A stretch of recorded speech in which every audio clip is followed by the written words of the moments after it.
Sir చూస్తే కనుక అయోధ్యకి CM Jaganmohan Reddy గారు వెళ్ళకపోవడానికి కారణాలు ఏముంటాయి సార్? ఇది ఒకవేళ దీంతో వైసీపీకి ప్లస్సా మైనసా? ఇప్పుడు ప్లస్సా మైనస్ అనేటువంటి పక్కన పెడితే ఒకవేళ జగన్మోహన్ రెడ్డి గారిని వాళ్ళు పిలవకపోతే అది ఆంధ్రప్రదేశ్ ప్రజలను అవమానించినట్టు. ఎందుకంటే ఆయన మతాచారం ఏదైనా, ఆయన ఏ మతాన్ని ఆచరించినా జగన్మోహన్ రెడ్డి గారు ఆంధ్రప్రదేశ్ ముఖ్యమంత్రి, ఆంధ్ర ప్రజల ప్రతినిధి. కాబట్టి వాళ్ళు పిలవకుండా ఉండరు, పిలిచే ఉంటారు. ఒకవేళ ఈయన వెళ్ళకపోతే అది ఈయన పొరపాటే. ఒకవేళ ఆయన ఏ మతాన్ని ఆచరించినా ఆయన ఆంధ్ర ప్రజల ప్రతినిధిగా వెళ్ళాలి. ఎందుకంటే తిరుపతి వెళ్తున్నాడు, లేకపోతే ఇంకో చోటకి వెళ్తున్నాడు. వైజాగ్ స్వామి ఉన్నాడు కదా, స్వరూపానంద, ఆయనతో పాటు వెళ్ళి గంగలో కూడా ములిగాడు. ఇలాంటివన్నీ చేస్తున్నాడు కదా. ఇప్పుడు దేవుడికి ప్రసాదాలు అవి తీసుకుంటాం, ఏదో తినపని తీసుకుంటున్నారు కదా, కాబట్టి వెళ్ళాలి. అయితే ఆయన ఆ రామజన్మ భూమి దగ్గరికి వెళ్ళలేదు. దీని వెనకాల కూడా వ్యూహం ఉంటుంది. ఎలాగంటే ఇప్పుడు రామజన్మభూమి, రామాలయ నిర్మాణం అని చెప్పేసి దేశమంతా ఊగిపోయి ఒక రకంగా హిందూ సమాజం అంతా కూడా పండగలు జరుపుకున్నారు. అట్ ది సేమ్ టైం హిందూయేతరులు అందరూ కూడా కన్సాలిడేట్ అవుతారు. అన్ని వర్గాలు, అన్ని మతాలు, నాస్తికులు సహా. అలాగా జగన్మోహన్ రెడ్డి గారి పాలసీ ఇప్పుడు ఎలా ఉంటుందంటే హ్యాటర్స్ కమ్యూనిటీని కన్సాలిడేట్ చేస్తాడు.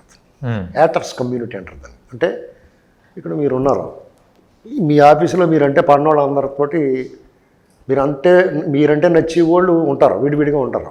మీరంటే నచ్చుతారు కానీ మీ వెనకాల నడవరాళ్ళు.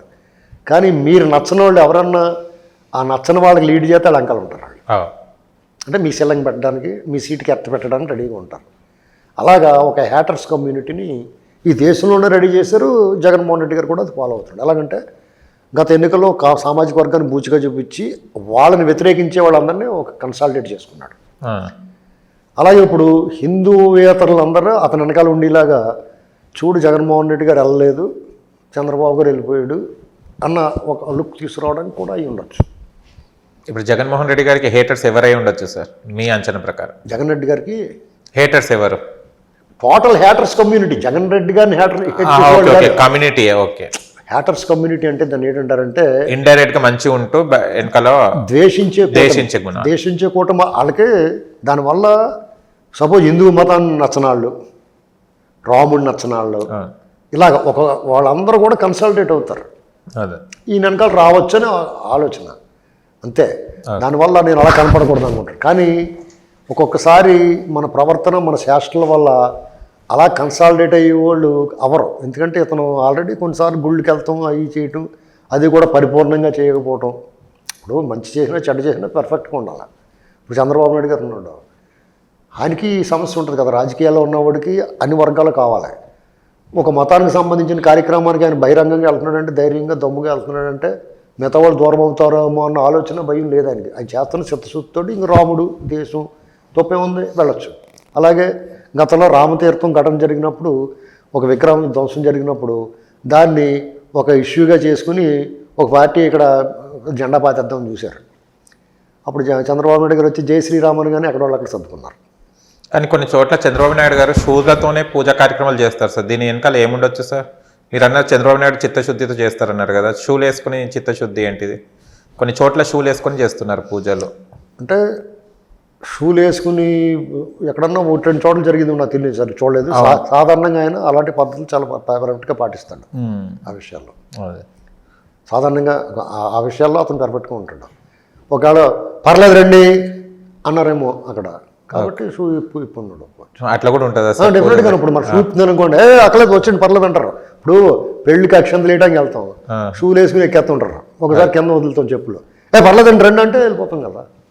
ఓకే, అలాంటి వాళ్ళు ఎవరు సార్ పిలిచేటోళ్ళు? అంత మహానుభావులు పూజా కార్యక్రమానికి పాదరక్షకులను తీసుకోవడం అనేటోళ్ళు. పూజల దగ్గర కాకపోతే ఎక్కడైనా సరే, భూమి పూజ దగ్గర కూడా పాదరక్షకులే, ఎక్కడ వెళ్ళినా కూడా పాదరక్షకులే కనిపించాయి. 4-5 చోట్ల కనిపించి ఉండొచ్చు, ఏముంది. ఓకే, దానికి అది పట్టించుకోవట్లేదు. అలాంటి అపచారాలు జగన్మోహన్ రెడ్డికి లక్ష్య చేసి ఉంటాడు. అసలు ఆయన క్రైస్తవ ఆరాధన కూడా ఈ పని చేయడమే తప్పు కదా. ఇప్పుడు వాళ్ళు ప్రసాదం పెడతారు తినరు, ఏం తప్పే ఉందని ప్రసాదం తింటే ఎందుకు తినకూడదు? ఇక అది వాళ్ళ ఆచారం, అది ఆచారం ఏంటి? తిండి దగ్గర దేవుడు ఏంటండి? అన్నం పరబ్రహ్మ స్వరూపం కదా, అక్కడే తప్పు. ఓకే. ఇప్పుడు మా దగ్గర పని వాళ్ళు ఉంటారు కొంతమంది, కొంతమంది మా ఇంట్లో భోజనం చేయట్లేదు, ఏదైనా పూజ కార్యక్రమం చేస్తే వాళ్ళు ఆకలితో పని చేస్తారు. అన్నం తిన్నా పెట్టరా అంటే తిన్నానండి ఇంటికి వెళ్ళి అన్నాడు. బుద్ధి పెట్టరా ఇక్కడ ఉండగా ఇంటికి వెళ్ళేవంటే ఏం తినకూడదండి అన్నాడు. తప్పు కదా అది. అదేం పాపం చేసింది? వాళ్ళు ఏమైనా పవిత్రంగా ఉన్నారా పైనుంచి కిందకి? వాళ్ళు స్నానం చేసి వస్తారా? ఇలా మాట్లాడితే మతాల మధ్య గొడవలు వస్తాయి. కాబట్టి వాళ్ళు మూసుకోవాలి, మనం మూసుకోవాలి.